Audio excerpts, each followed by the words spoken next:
completing over 1,500 projects in the past 20 years for our global client base. Please read this book more than once. I've tried to keep the tone conversational, but the message is layered and takes some consideration to fully absorb. The stories, the process, the method are all things that, as you gain experience, you'll find you can revisit to find learnings that you missed when you read it the first time. Growth strategy: what it is and why companies fail at it. Harrison sat in front of his computer, looking at but not seeing the monitor. His brain was racing, and he hadn't slept well in over a week. A former engineer, Harrison had been put on a management development rotation. So far, he'd worked in product development, manufacturing, sales, and now was in a product marketing role.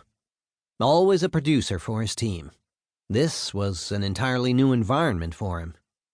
He had done some training on marketing, but it was mid-January, and he had been given the charter to lead the development of the strategy for his product line with a briefing due in 8 weeks for review with the business unit leadership. It was overwhelming. Where to begin?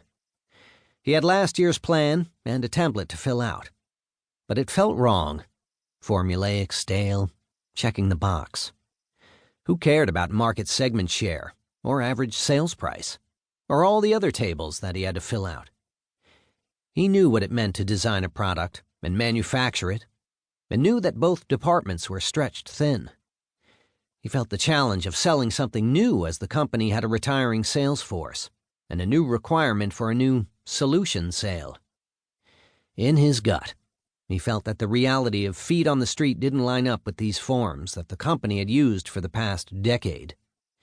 His boss told him to just update for this year's plan. But rather than mailing it in, he felt the awesome responsibility of doing a good job. If you work in the corporate world, at some point, you will be or have been Harrison. And you were right to feel this disconnect between what you knew the real challenges of the job to be and the traditional annual planning document you were given. When you mention growth strategy, a few different reactions occur. If you are telling friends what you do, their eyes glaze over.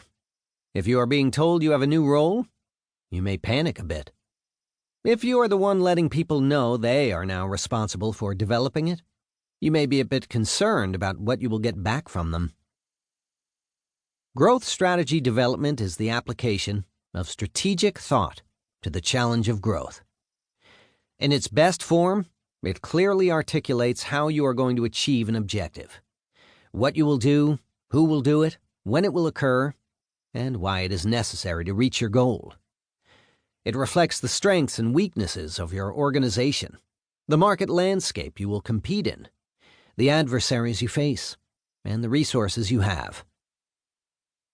In the past 30 years, I've been lucky enough to work with the best of the best at Fortune 200 clients in healthcare, defense, financial services, software, hardware, professional services, industrials, pharma, consumer goods, technology, energy, education, and retail.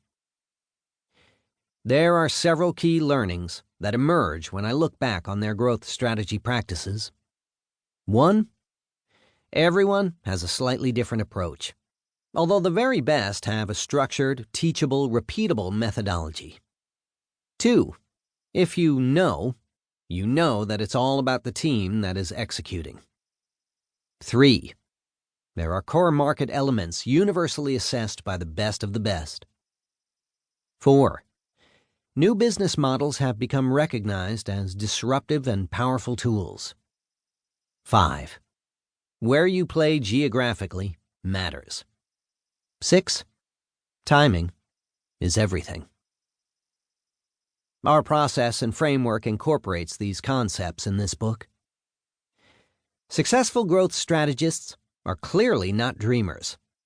They recognize the challenge of implementation and are able to harness the knowledge and experience in an organization to mitigate risk.